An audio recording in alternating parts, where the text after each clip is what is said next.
I think that, well, in Minnesota, as a physician, I received an email last week from the Department of Health coaching me on how to fill out death certificates. And I've never really received coaching from the Vital Statistics agency in terms of how to do a death certificate. But basically, I felt like they were saying, you know, you don't have to have a confirmed laboratory test for COVID-19 in order to make the death certificate be COVID-19.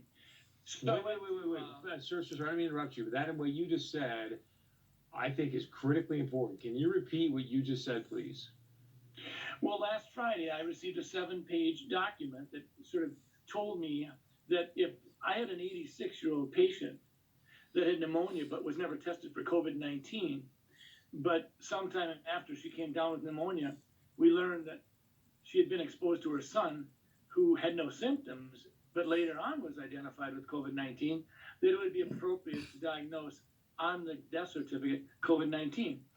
Now, we've not done that. If someone has the pneumonia and it's in the middle of a flu epidemic, and I don't have a test on influenza, I don't diagnose influenza on the death certificate. I will say this elderly patient died of pneumonia.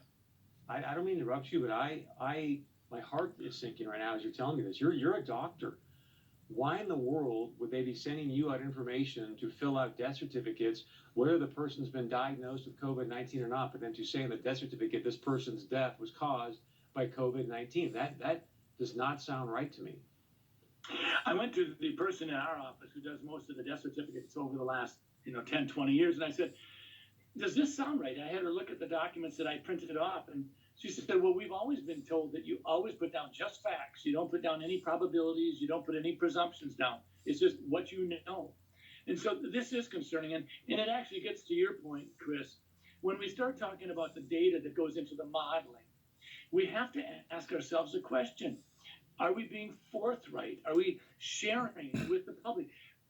Minnesota, North Dakota, we don't need to be having it sugar-coated. We want to know what's going into your modeling. So with that being said, why would they want to skew the number of deaths due to COVID-19? Well, fear is a great way to control people, and I worry about that. I worry that sometimes we're so darn interested in just jazzing up the fear factor that, sometimes people's ability to think for themselves is paralyzed if they're frightened enough.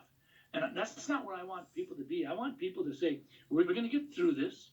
I'm going to use my head. I'm going to go to different sources.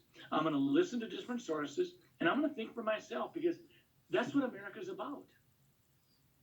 Senator, if you don't mind, after this interview, if you can send me that 7-page document. And just for clarity, you were sent a 7-page document by who again? The Department of Health. Department of Health saying, hey, fill this out, whether they test positive for COVID. That is stunning, sir.